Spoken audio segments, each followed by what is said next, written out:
Hello, everybody, and welcome to Taste Buds, a show celebrating food and dining and the people who make what we love to eat and drink. I'm your host, Jen Pachano, flying solo today, but Dave will be back soon. Today on the show, we're talking about football and food. Giant Eagle is in the house to help with the dreaded weeknight meal we're all struggling with daily as we settle into a fall routine. And we have a special interview with a 3 Michelin Star chef.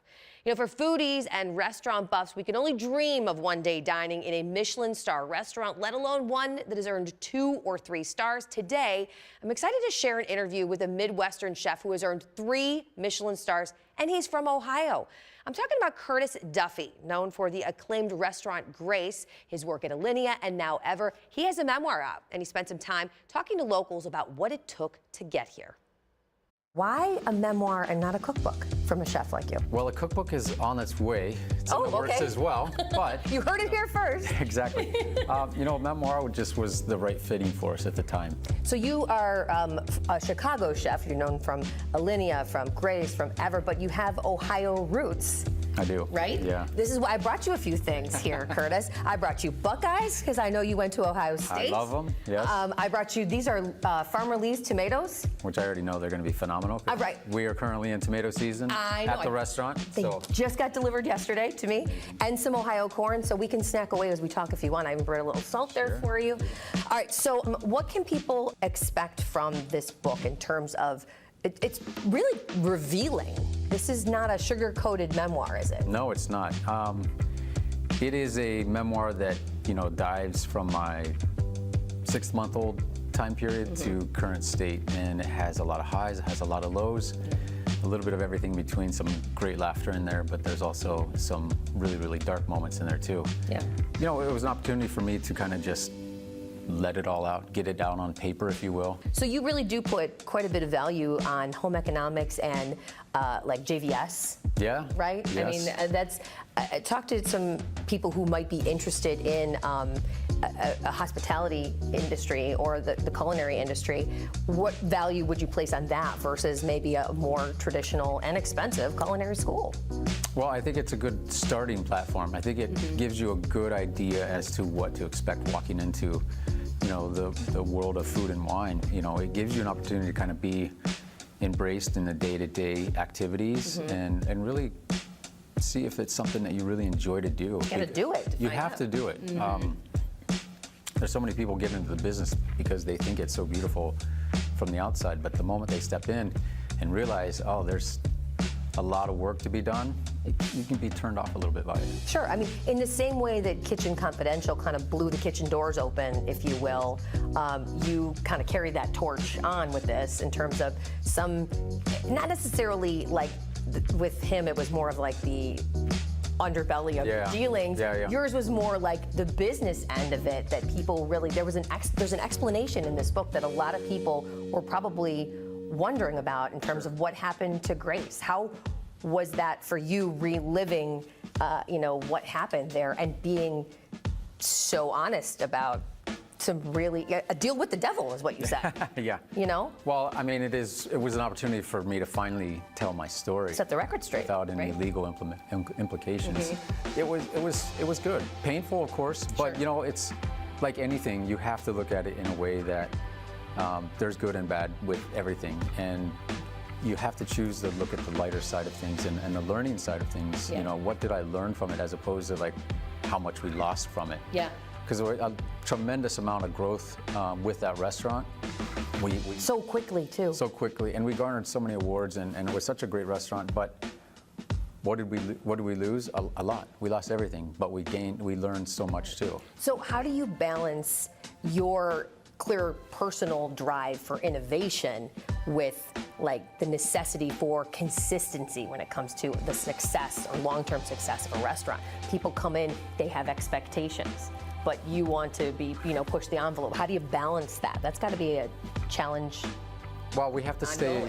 Yes, we have to stay in the. I always call it a personality cuisine. We have to stay in some boundaries, right? There are some boundaries that we need to play in. At least my vision of what the restaurant should be to be successful is we have to stay within those boundaries because we have a responsibility to the guest. to give them something that's familiar, but also is something that's different. So if we went so far out of the box that you really understand what you're eating, then we lose the identity of what it is.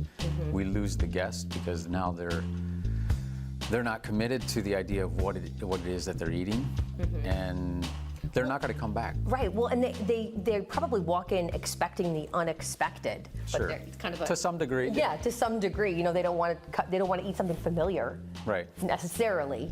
But they need to be familiar with what they're eating. Yes, If that makes sense. They need to see the corn. They need to know that they're eating beautiful corn from Ohio or tomatoes. But it's my job. My job as a chef, responsibility is to give you something that maybe you haven't had before. For those who maybe have seen For Grace, which was also very revealing. Yeah.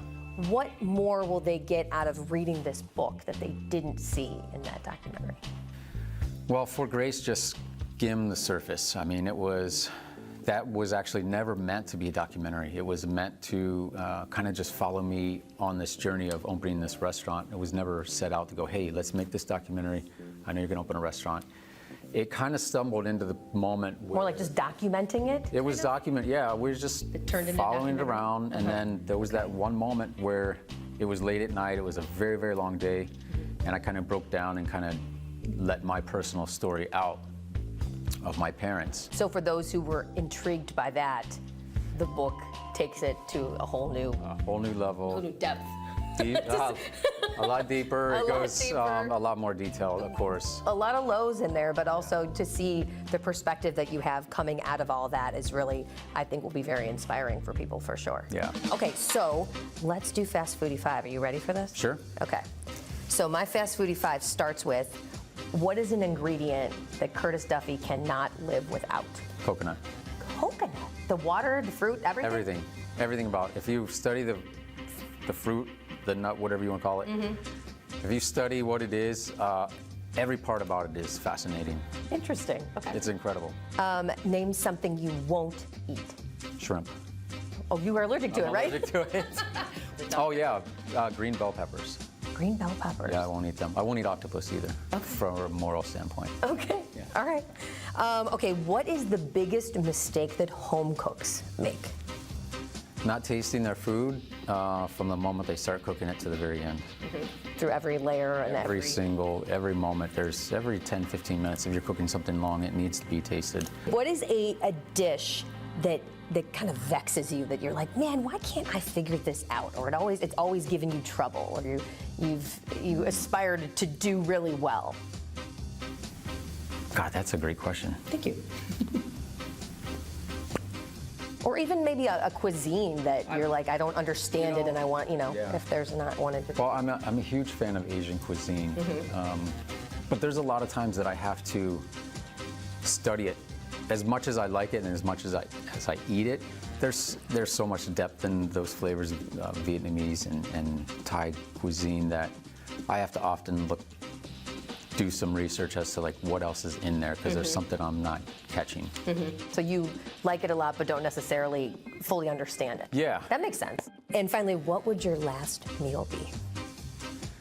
My last meal would be with my parents and my close family. My wife, my children, my parents sitting at a table.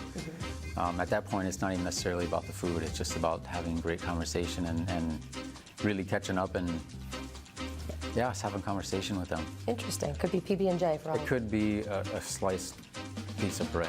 I don't care. Yeah. All right, speaking of peanut butter, you have to have one of these. I know you said you haven't had any in years. Yeah. You have to have a Buckeye for sure. These are my favorite. Curtis, thank you so much for your time. I really appreciate it. This was a great insight. All right, coming up after the break, Chef Pam from Giant Eagle is in the house with a solution to your weeknight dinner woes. That's when Taste Buds returns.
All right, welcome back to Taste Buds, where we are tackling the dreaded weeknight meal. Everybody's back in school. They've got practices. They've got games. Nobody's eating at the same time. Some people are eating at 4. Some people are eating at 9 p.m., right? Chef Pam to the rescue from Giant Eagle. Yes, thanks for having me. Absolutely. So people, you go to the grocery store. You want to be thoughtful about, you don't want to buy too much. You don't want to buy not enough and make 3 trips in a week. So what have you got prepared or preparing for us today that will really help people? The first one, foolproof. Okay. 4 ingredients. You heard it here first. 4 ingredients. Okay. 4 ingredients. You make a box of rice-a-roni. Super easy. Yeah. You can, this is just chicken breasts that you cook on the stove. You cut it up. Add You could even use a rotisserie chicken, right? Use rotisserie if you're pressed for time. Add the chicken to your rice-a-roni. And then a can of cream of chicken soup. Cream of chicken soup. All right, so then you don't have to worry about like a cheese element or something like that, right? This isn't non-dairy, but still you're not adding a ton of cheese to it. And it's so easy. That's You it, mix those it 3 up. ingredients? Those 3 ingredients. you Okay. Mix it up. Pop it in the oven 20 minutes Okay, just to heat it through. easy got peasy. dinner. Could you go a little crazy here, Pam, and put a vegetable in? Oh, yes. Like some broccoli, peas, pickle- maybe? Peas, whatever your kids like, whatever you like. Whatever they'll eat is the right answer, Yes, right? yes, Whenever we go shopping absolutely. at Giant Eagle, they'll say, "Can we get this? Can we get that?" And if you're going to eat it, yes. Yes. I don't like wasting Don't food, mind so I like buying that. And is this something a lot of people appreciate? Something that can be prepped. What could you do prep-wise? Like, I don't necessarily freeze it, or just prep it and then bake it that night, or what? Absolutely. You can prep it the night before. Put it all together, pop it in the fridge, then stick it in the oven. You might, a little longer, just till it's heated through. Okay. But you can cook the chicken or, again, the rotisserie. Easy enough. All right, should I try this? Yes, Okay. please do. All right, little bite there. I learned I have to take small bites on camera. Oh, that's easy. Isn't it good? It's creamy, it's tender. This is really good for little ones who maybe can't chew through, like, missing teeth or loose teeth, right? That's a complaint in my house, right? My kids ate this from as soon as they could start eating. And they could actually help make it. Yeah. Okay, all right. Absolutely. And it's so Budget friendly too. budget friendly, absolutely. Okay, and what else do we have? This is beautiful. It smells amazing. What are we looking at there? This is my breakfast nachos. Okay. I like breakfast for dinner. That's a really fun, like, novelty fun. thing. People, lot of friends or kids would get excited about that, Yes. right? Here, let's lift that up. All right. So what do we do for that, Pam? Start with the potatoes. Okay. I already seasoned them with cumin. It's a Southwest feel. of Okay. course. So do you bake the potato and then slice it, or slice it and then season it and bake it? I like parboil it. Okay. So it's almost cooked. Slice them, olive oil, season them, pop them in the oven. Okay. Just roast them till they're nice and brown. Okay. And then you just arrange That's them what on they'll the look bottom. like here. So they look kind of like a nacho or like almost like the base of a casserole too. Okay. All right. What comes next? Cheese. Gotta have some cheese. This is white cheddar because it's my favorite. Okay. But you can use you could use pepper jack if you like a little more heat.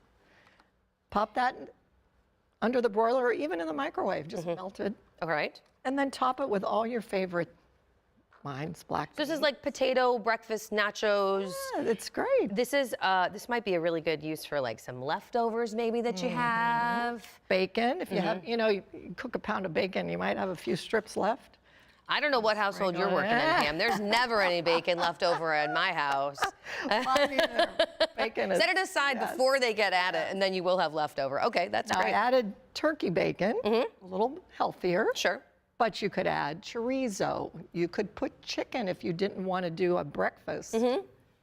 Again, You could do breakfast sausage if you really were doing true Yes, you breakfast. could. Okay, I like this. Sausage, I like that this is kind of like versatile. choose your own adventure. Here's the palette. Here's the base. it's fun. And it's, again, a casserole. You could do this ahead of time.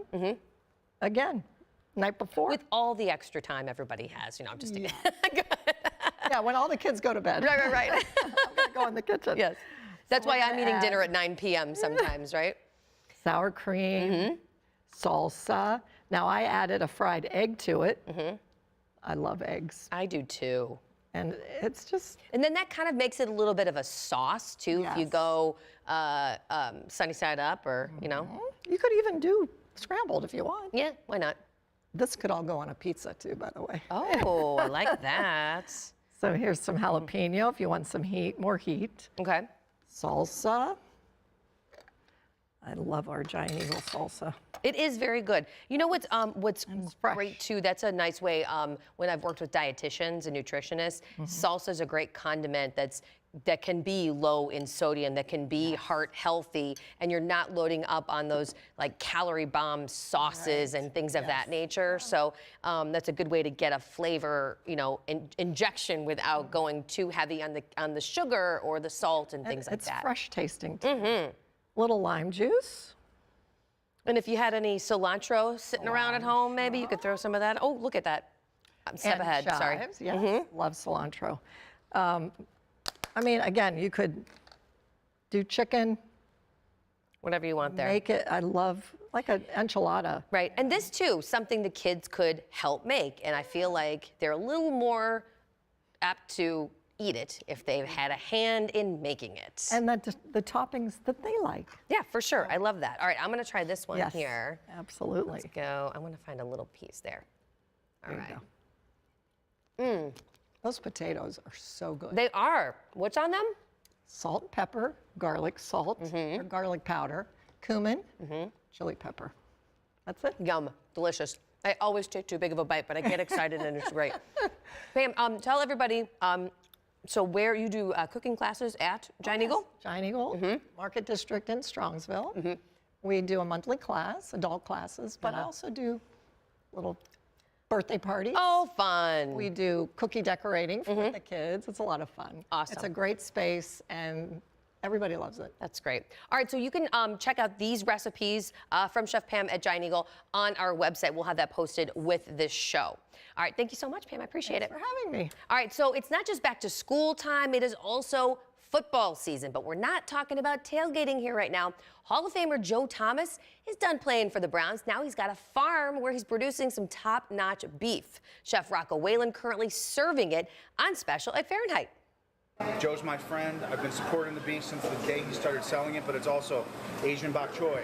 Pretty classic French potato application, but again, good food speaks volumes. That's all I need to tell you. And that crust, that beef, I'd eat that. I'd sit down and be very happy with that right now. Good food brings people together, gives them memories, and that's what I was trying to do when I started raising beef on my farm. The friendship we've had for all those years, it makes me so happy that I get to look at this and think of the story of me and my farm and me and you and the friendship that we've built over those years. 2 steaks on deck already. And I love it. We got 2 more coming. Let's go, baby. We got work to do. We got to get back in the kitchen. Come on. Let's go.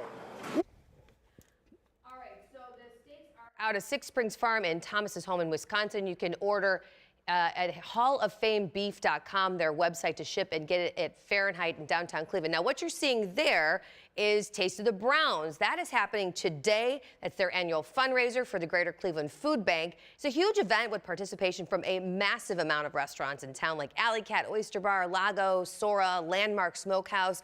For every dollar raised through ticket sales and auction items, the food bank can provide 3 meals. It's 6 to 9 p.m. today. You can eat very well, mix and mingle with some current and former Browns players. If you can't join me there, you can still contribute and get in on some of the awesome silent auction items. And you can bid remotely, clevelandfoodbank.org/taste for tickets or to bid. All right, that's it for this week's show. Thanks for watching, everybody. You can catch previous episodes on the 19 News Roku channel, on Apple TV, or Amazon Fire. I'm Jen Pachano. We'll see you around next time.